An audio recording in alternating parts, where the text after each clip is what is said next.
Assalamualaikum warahmatullahi wabarakatuh. Selamat pagi anak-anakku semuanya. Sehat selalu, salam sejahtera. Ya, pada pagi hari ini kita ingin mencoba kembali membahas tentang listrik statis bagian kedua. Bagaimana Mas anak-anak? Ya, sehat selalu ya. Sehat. Ya, terima kasih ya kan.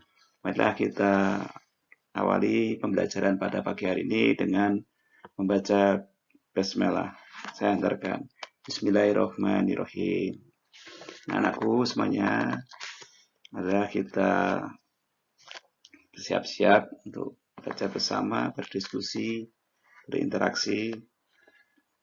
Tolong disiapkan buku paketnya untuk buku paket IPA, kemudian catatan-catatan, serta buku-buku yang pendukung lainnya. Bagaimana HP-nya sudah disiapkan? Sudah ready? Jangan lupa dicas supaya tidak ketinggalan pembelajaran pada pagi hari ini. Oh iya, anak-anak, kemarin kita sudah mencoba menayangkan yaitu tentang video percobaan listrik statis dengan menggunakan sobekan-sobekan kertas tipis dengan plastik mika. Apakah anak-anak sudah mencobanya? Ya, saya harap sudah mencoba. Kalau belum mencoba, silahkan ya diusahakan untuk mencoba.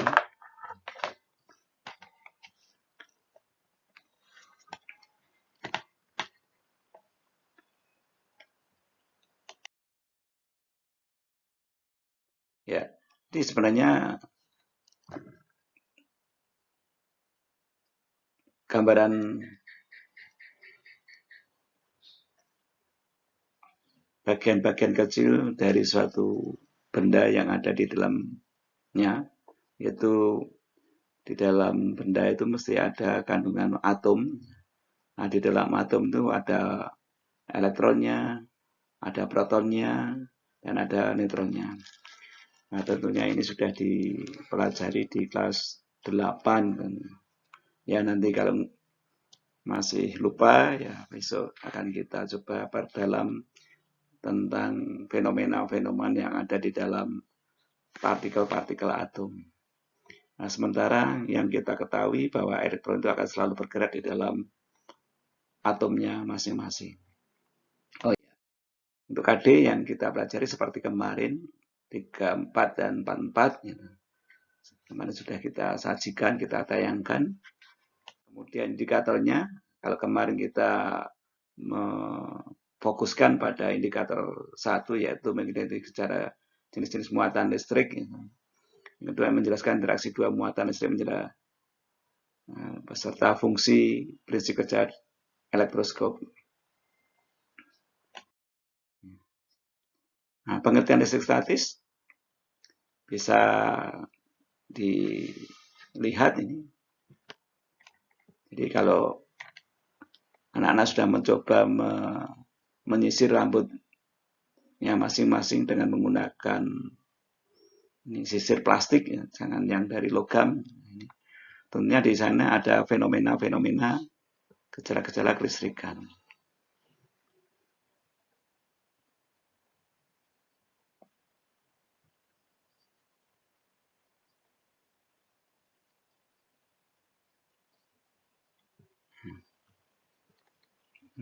Pengertian listrik statis adalah berkumpulnya muatan listrik pada suatu benda.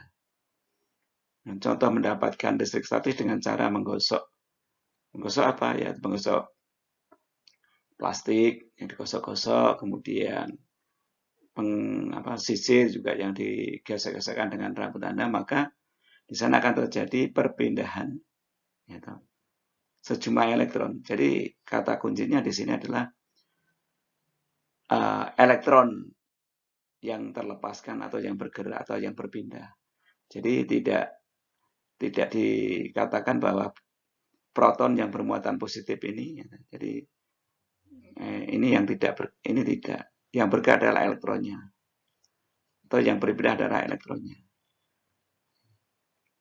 Jadi pada saat menggosok sisir pada rambutmu, sejumlah atom di dalam rambut terganggu. Sejumlah elektron di dalam rambut terlepas dan berpindah ke sisir. Jadi ini elektron berpindah ke sisir. Elektron ini bergerak ke sisir. Elektron ini bergerak ke sisir. Sehingga sisir itu tidak lagi netral, tetapi memiliki muatan negatif. Rambut kehilangan elektron sehingga rambut itu bermuatan positif. Jadi rambut ini bermuatan positif, sisir bermuatan negatif.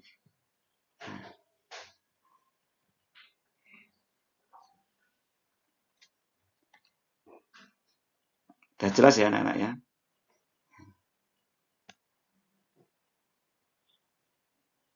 Kita lihat. Sekarang peristiwa menggosok kain sutra dengan kaca. Pada saat menggosok batang kaca pada kain sutra, sejumlah atom di dalam kaca terganggu. Sejumlah elektron dalam kaca terlepas dan berpindah ke kain sutra. Akibatnya kaca kehilangan beberapa elektron dan kaca tidak netral lagi, tetapi memiliki muatan positif. Kacanya bermuatan positif.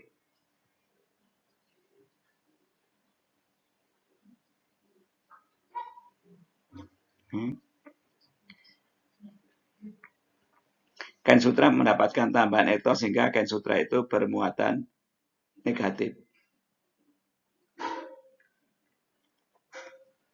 Ya.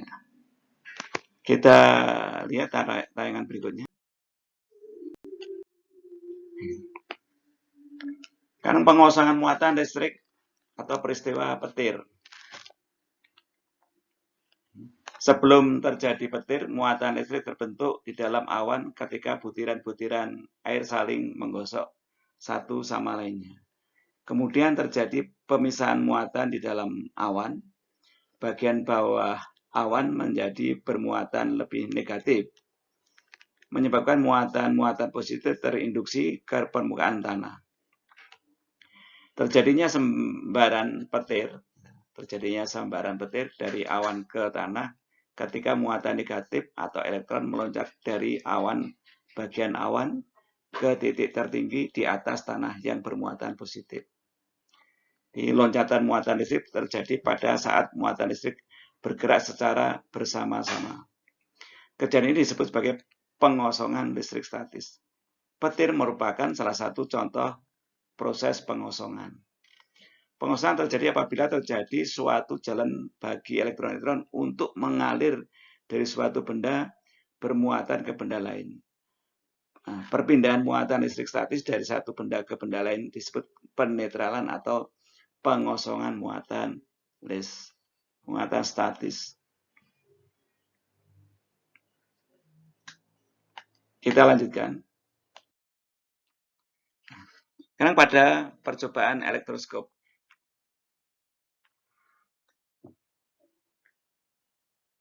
Ini gambar 67. Elektrod dimuati dengan cara induksi, B dengan cara konduksi. Kita lihat bahwa ini benda bermuatan positif. Didekatkan pada elektroskop. Apabila benda bermuatan positif didekatkan ke bola logam pada elektroskop, maka pemisahan muatan terjadi melalui induksi. Elektron-elektron ditarik naik menuju bola, sehingga kedua daun elektron bermuatan positif dan saling menolak. Ini elektronnya bergerak ke atas.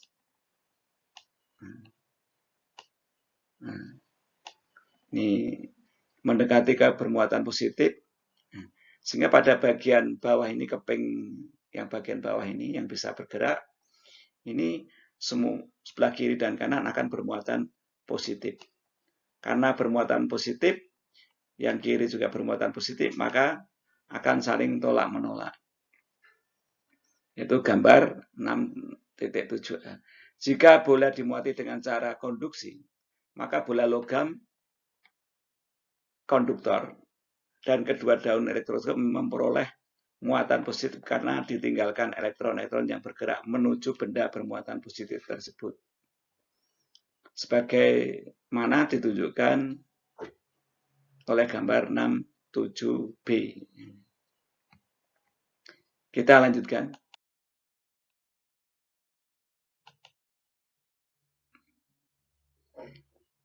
Untuk gambar 6.8, elektron yang pertama-tama dimuati pada dapat digunakan untuk menentukan tanda suatu muatan yang diberikan. Jika benda bermuatan negatif didekatkan, sebagaimana ditunjukkan pada gambar 6.8b, maka lebih banyak elektron diinduksi untuk bergerak ke bawah menuju daun-daun elektroskop, sehingga kedua daun ini terpisah lebih lebar.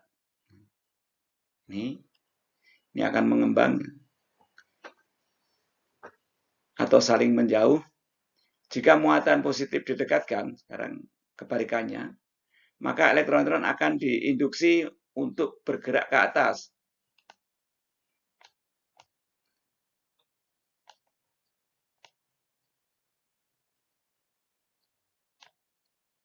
Ini menuju ke atas, sehingga menjadi lebih negatif dan jarak pisah kedua daun ini menjadi berkurang atau merapat. Ini. Seperti pada gambar 6.8c. Jadi itu ya prinsip kerja elektroskop. Kita lanjutkan. Bagaimana dengan percobaan penggaris plastik bermuatan saling menolak, batang dan penggaris plastik bermuatan saling menarik. Nah, ini pada gambar A, kalau muatannya sejenis maka akan tolak menolak. Kalau muatannya tidak sejenis akan tarik menarik. Ini benda-benda yang memperoleh muatan listrik statis akibat kontak atau persentuhan satu sama lain, seperti pada saat menggosok sisir dengan kain atau rambut. Benda-benda bermuatan sejenis akan tolak menolak, sedangkan benda-benda yang bermuatan tidak sejenis akan tarik menarik. Dengan kata lain, ada gaya yang bekerja antara dua atau lebih benda yang bermuatan. Seperti diperlihatkan pada gambar A dan gambar B.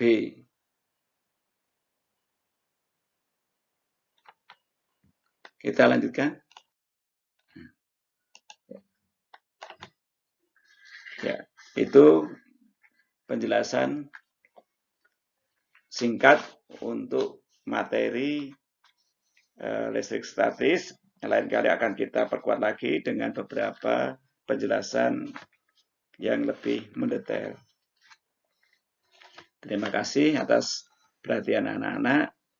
Besok kita lanjutkan lagi dengan penguatan-penguatan materi listrik statis.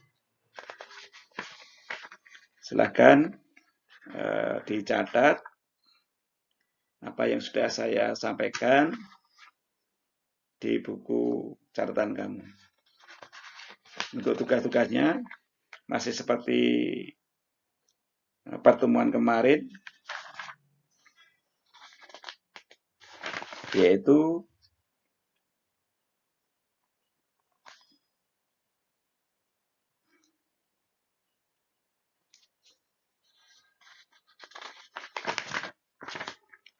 mencoba mencari tahu pada halaman 165.